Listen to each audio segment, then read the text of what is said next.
toujours mec, vas-y essaye-la. Elle a trop de flex cette board. Elle a un flex de malade.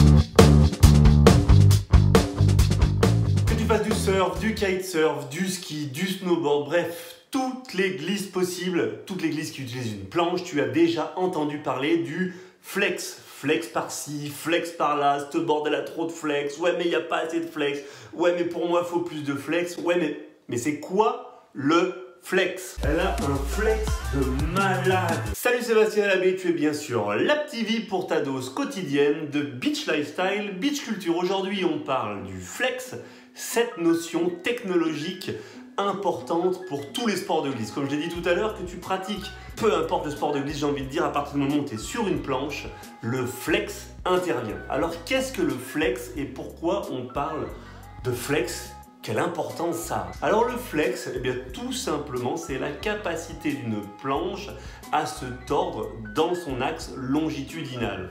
Donc si on prend par exemple la planche de surf que j'avais jusqu'ici, sa capacité à se tordre sur elle-même dans l'axe ici horizontal, c'est ce qu'on appellerait la torsion. Et donc le flex, ça sera sa capacité à se tordre dans ce sens-là. Donc je vous mets quelques petites images d'illustration. Mais en gros, le flex, on va vulgariser ça en disant que c'est tout simplement la capacité chewing-gum, la capacité à se déformer que va avoir une planche. En fonction des sports, bien sûr, le flex va être variable et il va y avoir beaucoup plus de flex sur des planches, par exemple, typées snowboard et kitesurf.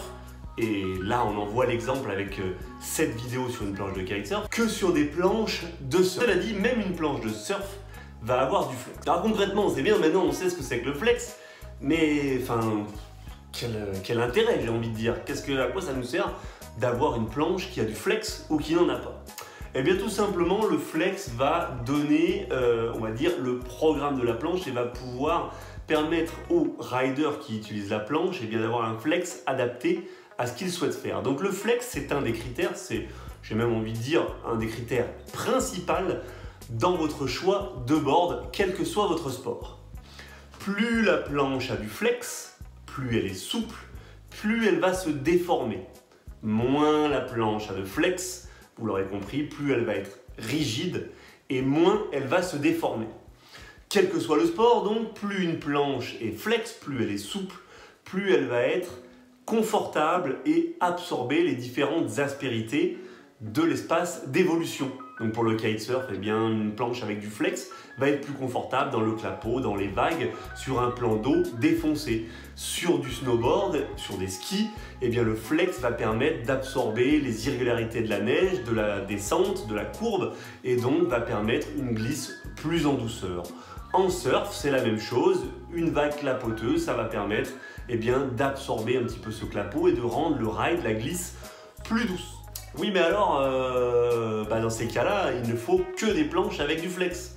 Eh bien non, parce que le flex, s'il rend la glisse plus douce, s'il rend la glisse plus facile, plus agréable, il la rend aussi, à l'inverse, moins performante. Moins performante, pourquoi? Eh bien parce que si la planche se déforme dans toutes les aspérités, par rapport à toutes les aspérités qu'elle va rencontrer, elle ne va, à l'inverse, pas renvoyer toute la puissance possible et tout le contrôle possible par rapport à une planche qui va avoir beaucoup plus de flex. Donc typiquement, par exemple, en kitesurf, une planche qui a beaucoup de flex, elle est très chewing-gum, donc elle va faciliter les choses, elle va rendre le plan d'eau plus doux, il va paraître plus doux qu'il ne l'est, mais par contre, elle va renvoyer moins la puissance du rider, elle va plus se déformer sur un crantage et elle va donc être un petit peu moins efficace. Elle va aussi moins bien tenir au moment du crantage, moins bloquer d'eau et donc libérer moins de pop, moins de puissance. En snowboard, une planche qui a du flex, qui a beaucoup de flex, qui est douce, eh bien, va se déformer, va permettre de faire des gros carvings, des grosses courbes, on y arrive, mais par contre, on aura beaucoup plus de mal à tenir sur du verglas ou sur de la ligne droite. Et bien oui, forcément, parce qu'en se déformant, les sensations sont moins directes, le retour en sensation est moins direct, le feedback est moins bon et donc le rider est moins performant sur ses trajectoires. Elle a un flex de malade. Voilà, bah écoutez, j'espère que maintenant vous maîtrisez ce concept du flex et que ça va vous aider pour choisir votre planche, quel que soit le sport. Je rajouterais que l'état de vos genoux, votre poids va faire une différence, c'est-à-dire que plus on est lourd, plus on va avoir tendance à rendre une board très flex comme du chewing-gum, donc on va aller vers quelque chose de plus rigide pour éviter de trop déformer sa board. Plus on est léger, plus on peut se permettre d'avoir une board avec du flex parce qu'on la déformera moins, on est moins puissant et moins lourd sur la poussée sur les jambes. C'est ici que je m'arrête sur ce concept du flex. D'autres vidéos à venir sur plein d'autres paramètres technologiques qui composent vos planches. Moi je vous dis bon ride, quel que soit le sport, quelle que soit la glisse. Merci de Beach, alors on se prend pas la tête et on en profite. Je vous dis à très bientôt. Ciao, bye bye.